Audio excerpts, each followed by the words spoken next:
பாக்கியம் நம்ம பிள்ளைங்கள பாரு எவ்வளோ அழகா இருக்காங்கல்ல இந்த புடவையில. என் கண்ணே பட்டுருமா பிள்ளைங்க மேலே சுற்றி போடணும்.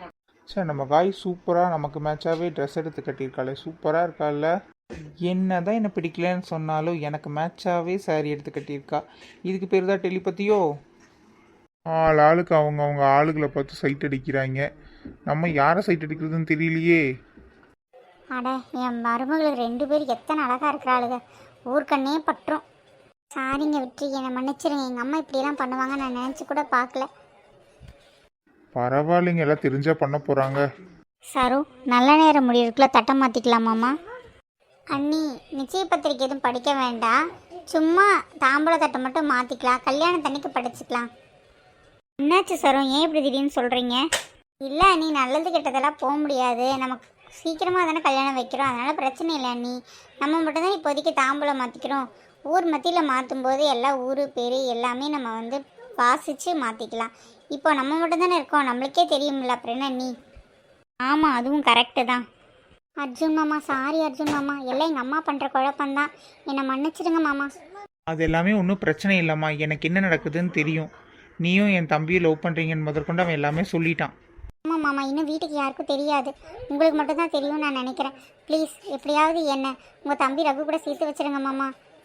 கண்டிப்பாம்மா, நீ கவலையே படாத. நான் எல்லாம் உன்னை கல்யாணம் பண்ணிக்க மாட்டேம்மா. நீ எனக்கு தங்கச்சி மாதிரி தான். ரகு தான் உன்னை கல்யாணம் பண்ணுவான், நீ கவலையே படாத.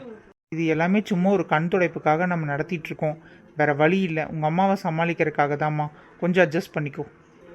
சரிங்க மாமா, ரொம்ப ரொம்ப தேங்க்ஸ் மாமா எங்களை புரிஞ்சுக்கிட்டதுக்கு. என்ன மன்னிச்சிருங்க அர்ஜுன், எனக்கு வேறு வழி தெரியல. ஏன்னா என்ன மாதிரி அதிர்ஷ்டம் இல்லாத ஒரு பொண்ணை நீங்கள் கல்யாணம் பண்ணிட்டு கஷ்டப்படக்கூடாதுன்னு தான் நான் உங்களை கல்யாணம் பண்ணிக்க சம்மதிக்கலை.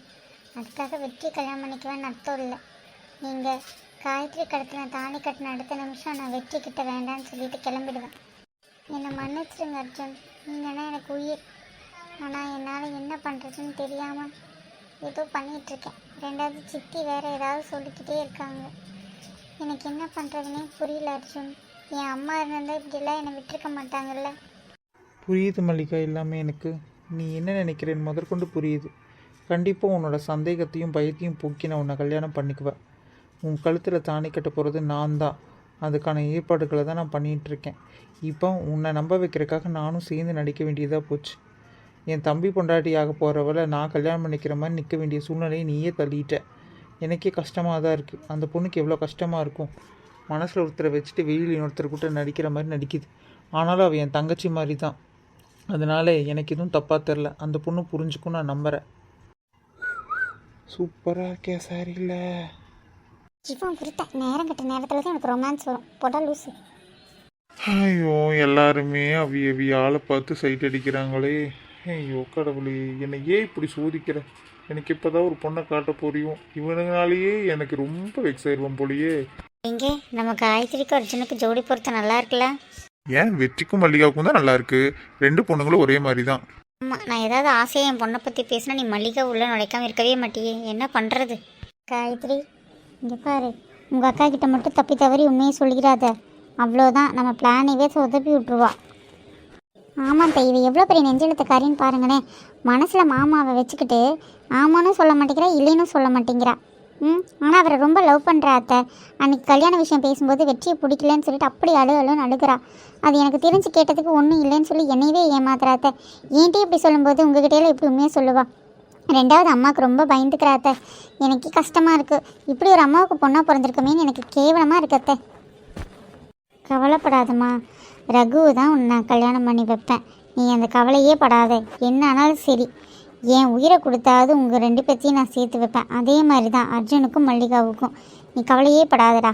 நீங்கள் 2 பேரும் தான் இந்த வீட்டோட மருமகளுக்கு. தேங்க்ஸுங்க அத்தை. உங்கள் வீட்டுக்கு மருமகளாக வரணும்னா ரகுவோட பொண்டாட்டியாக மட்டும்தான் அத்தை வருவேன், வேறு ஆப்ஷனே இல்லை. எப்படியாவது ஒன்று என்ன ரகுவுக்கே கல்யாணம் பண்ணி வச்சுருங்க, அது மட்டும் எனக்கு போதும். ஏமா தங்கச்சி, உனக்கு இந்த கல்யாணத்தில் விருப்பம் தானம்மா? எல்லாமே நீ நினச்ச மாதிரி நடக்குதாம்மா? ரொம்ப சந்தோஷம்ண்ணா, ரொம்ப திருப்தி. கல்யாணமும் நான் நினச்ச மாதிரி நடந்துருச்சுன்னா என்னை விட சந்தோஷப்படுறவங்க வேறு யாருமே இருக்க மாட்டாங்கண்ணா. உங்களுக்கு என்ன சாரோ, நீங்கள் ஆம்பளை பிள்ளைகளே பெற்று வச்சுருக்கீங்க, நாங்கள் 2 பொட்டை பிள்ளைய பெற்று வச்சுருக்கோமே. நீங்கள் பாட்டுக்கு பிள்ளைய கூப்பிட்டு போயிடுவீங்க, இங்கே பெற்ற அம்மா அப்பா எல்லாம் தனியாக வெறிச்சோன்னு உட்காண்ட்ருக்கணும். போங்கப்பா. ஆமாம் அண்ணி, எனக்குமே கஷ்டமாக தான் இருந்தது கல்யாணமான புதுசில். அம்மா அப்பாவை விட்டுட்டு அண்ணனையும் தங்கச்சியெல்லாம் விட்டுட்டு போகிறதுக்கு எவ்வளோ கஷ்டமாக இருந்தது தெரியுமா? ஆனால் அதுக்கப்புறம் கல்யாணம் பண்ணி போனதுக்கப்புறம் புருஷன்தான் எல்லாமே நான பெறதுக்கு இதெல்லாம் அந்த லெவலுக்கு நம்மளை பாதிக்கிறது இல்லை நீ. ஆமாம் சரோ, அதுவும் உண்மைதான். அண்ணா இங்கே கவலைப்படுறதுக்கு ஒன்றும் இல்லை. நீங்கள் 2 பிள்ளைங்கள வயிற மாட்ட பெற்று வச்சுருக்கீங்க. நல்ல மாப்பிள்ளைகளுக்கு தான் கல்யாணம் பண்ணி கொடுக்க போகிறீங்க. என் பிள்ளைக்கு 2 நல்லபடியாக உங்கள் பிள்ளைகளை பார்த்துக்குவாங்க. அதனால் நீங்கள் கவலையே பட வேண்டிய அவசியமே இல்லை. நீ எதுக்குமே கவலைப்படாதீங்கண்ணா. என் மருமகள் 2 பேர்த்தையும் நான் நல்லபடியாக பார்த்துக்குவேன். என்ன சரோ உங்கள் வீட்டுக்குன்னு சொல்கிற? வெற்றியோட வீட்டுக்குள்ளே ஒரு பிள்ளை போகுது. என்ன மாற்றி மாற்றி பேசிகிட்டு இருக்க? இல்லை, நீ வெற்றி என் பையன் மாதிரி தான், அதுக்காக தான் அப்படி சொன்னேன். ஏன்னா அவனுக்கும் அம்மா அப்பான்னு யாரும் இல்லைல்ல, அதனால் நம்ம வீட்டிலேயே ஒரு 10 நாள் வச்சுருந்து அதுக்கப்புறம் அவங்க வீட்டுக்கு தாட்டி விட்டுறலான்னு தான் சொல்லிட்டு இருக்கேன். நல்ல வேலை இவகிட்ட சமாளிச்சிட்டோம், இல்லைன்னா மோப்பம் முடிச்சிருப்பா. ஆமாம் சரோ, நீ சொல்கிறது சரிதான். நல்லபடியாக பிள்ளைங்கள் பார்த்து பண்ணி வை எல்லாமே. எனக்கு அதுவே போதும். என்ன 2 பேத்தையும் உங்கள் வீட்டிலே கல்யாணம் பண்ணி கொடுத்துட்டேன்னா எனக்கு பெரிய பாரமே குறைஞ்ச மாதிரி இருந்திருக்கும். ஆனால் என்ன பண்ணுறது? ஆமாம், அர்ஜுன் அவளுக்கு கல்யாணம் பண்ணிட்டு ரகுவை பிடிச்சி காய்த்து கல்யாணம் பண்ணிப்பாங்க. நான் விட்டுருவேனா? என் பிளான் பற்றியா? ஆமாங்க, அதாவது கடவுள் யார் யாருக்கு முடிச்சு போட்டிருக்காங்களோ அதுதான் நடக்கும். நீங்கள் ஏன் அதெல்லாம் நினச்சி கவலைப்படுறீங்க? 2 பேருமே நல்லா தான் இருப்பாங்க. சரோவோட பிளானே தெரியாமல் இருக்கல்ல பாக்யம். கூடிய சீக்கிரத்தில் உனக்கு இந்த சரோ யாருங்கிறத தெரிய வைக்கிறேன். ஏமாத்தவா பார்க்குறேன். மல்லிகா தான் என் மூத்த மருமக. அதை நான் எங்கே வேணாலும் சொல்லுவேன். பார்த்துக்கிட்டே இரு. என் அண்ணனும் கண்டிப்பாக இந்த விஷயத்தில் எனக்கு தான் சப்போர்ட்டாக நிற்பாருன்னு நம்புகிறேன். ஏமா எல்லாத்துக்கும் காலையில் சாப்பிட்றக்கு ஒன்றுமே கொடுக்கவே இல்லை. போய் எல்லாம் எடுத்து வைங்க, சாப்பிடட்டும். தாம்பூலத்தட்டு மாட்டினதுக்கப்புறம் பிள்ளைங்களுக்கு ஸ்வீட் ஏதாவது கொடுத்து அப்படியே சாப்பிட சொல்லுங்கள். நானும் அப்படியே சாப்பிட்றேன். நடங்க. சரிங்க அண்ணே, சரி.